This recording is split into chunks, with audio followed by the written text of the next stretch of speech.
Throughout history, many families have lost their land to eminent domain, which is the practice of government taking private property to be used for the benefit of the larger population. In 1215, England recognized the power of eminent domain in the Magna Carta, stating, "No free man shall be deprived of his freehold, except by lawful judgment of his peers or by the law of the land." Our founding fathers included the right of the government to take private property for public use in the Fifth Amendment of the United States Constitution, which states, "Nor shall private property be taken for public use without just compensation." The story of eminent domain as it relates to my family began October 29, 1929. On this day, the United States stock market crashed, leading to the worst economic depression in American history. When Franklin Roosevelt was elected president in November 1932, 24.9% of Americans were unemployed. President Roosevelt acted quickly, creating the New Deal, a series of programs to boost economic recovery. He spoke about the New Deal and his plan to create the Tennessee Valley Authority, or TVA, during a radio broadcast known as the Fireside Chats. The legislation that has been passed or is in the process of enactment can properly be considered as part of a well-rounded plan. And with it goes hand in hand a broad plan for the permanent improvement of the vast area included in the whole of the Tennessee Valley. It will add to the comfort and to the happiness of hundreds of thousands of people, and the incident benefits will reach the entire nation. Senator George Norris had the original idea for the creation of a federal power corporation. In 1926, Senator Norris introduced a bill to create such a corporation along the Tennessee River. In 1927 and 1929, Norris's bill was reintroduced and passed by both the House and Senate, but was vetoed by Presidents Calvin Coolidge and Herbert Hoover. Norris finally convinced President Roosevelt of the importance of developing the Tennessee River Valley. On May 18, 1933, Roosevelt signed legislation creating TVA. The primary goal of the TVA Act was to improve flood control along the Tennessee River and its tributaries by creating reservoirs and building dams to provide electricity to rural areas of the valley. It also created many jobs for local residents who desperately needed work. Section 4 of the TVA Act allows for eminent domain. It states that TVA can exercise the right of eminent domain in the purchase of any real estate or the acquisition of real estate by condemnation proceedings. The title to such real estate shall be taken in the name of the United States of America. The TVA Act set into motion a series of events that changed the lives of thousands of Americans. Through the use of eminent domain, approximately 15,000 families lost their land in the Tennessee Valley. The pain was personal and felt by one family at a time. One of those families was my own.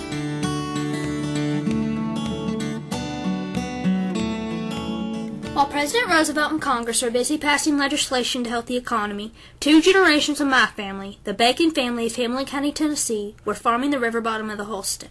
My great-great-grandfather, Samuel Bacon, began purchasing land along the Holston River in 1884. By 1940, his farm totaled 242 acres. His son, my great-grandfather, Robert Bacon, added 121 acres to the family farm in 1938. My grandmother, Lois Bacon Hill, was the daughter of Robert Bacon. When TVA purchased the land for the construction of Cherokee Dam in 1940, she was only 6 years old, but she still has vivid memories of the farm. Do you remember what it was like to have to leave your farm?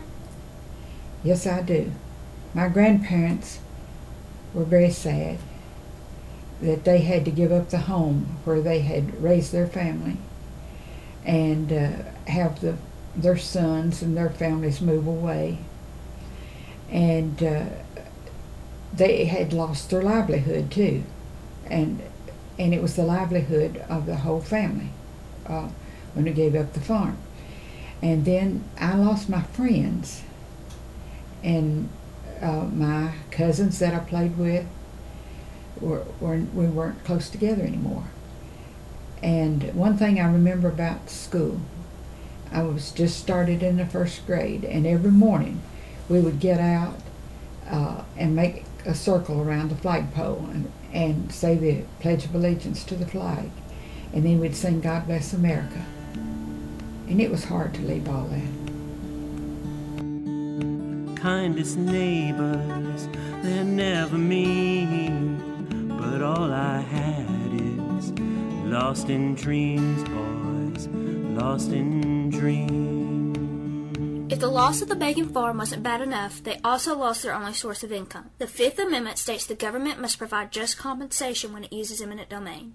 This means they have to pay fair market value for the land. In late 1940, the Land Acquisition Department of TVA purchased my family's Holston River farm for an average of $63 per acre.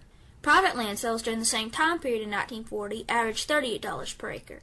It seems TVA was trying to be diplomatic by paying more than fair market value for my family's land, probably to ensure a peaceful settlement. Resentment toward TVA ran high, but ultimately the objectives of the TVA Act were clearly met, and the positive impact to our area is still evident today.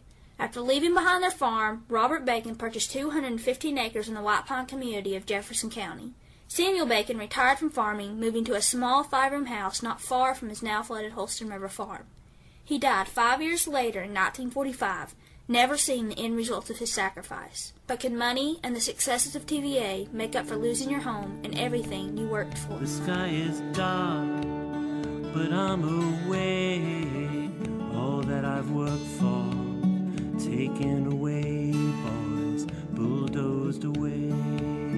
Once again, eminent domain followed after the Bacon family. In 1965, the state of Tennessee condemned 11 acres of Robert Bacon's Jefferson County farm for the construction of Interstate Highway 81.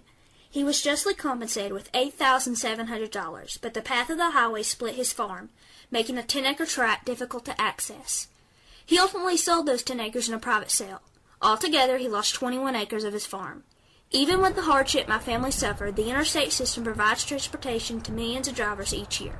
It has contributed to the growth of the American economy with an efficient means of transporting goods. Today, Old Dominion Trucking Company has located a major hub in the White Pine community, creating hundreds of jobs for local residents. Crows are circling round today. All that I've worked for, taken away, boys, taken away. In November 1995, eminent domain threatened the Bacon farm for a third time. Robert Bacon's Jefferson County farm, now owned by the fourth and fifth generation, was wanted for a 2,400-acre industrial park. The problem was that Hamlin County wanted to condemn land in Jefferson County for the park. Local farmers felt this was not right. The Bacon family, along with 150 other landowners from both counties, organized a group called STIP, or Stop the Industrial Park. Meeting before the Morristown City Council in November 1995, this group asked if developing a park by taking land was morally right. The council responded, "Anytime you plan an industrial park, you have people who are willing to sell and people who are unwilling to sell. We have to look at it as what is the greatest good for the greatest number of people." Rusty Bacon, a fourth-generation farmer, worked with STIP to get legislation passed in the Tennessee General Assembly, preventing a municipality from using eminent domain in another county. In April of 1996, those efforts led to a bill which was passed in the Tennessee General Assembly. Through diplomacy, the Bacon farm seems to be safe from condemnation for now, but the Bacon family is still skeptical about the security of their farm and future.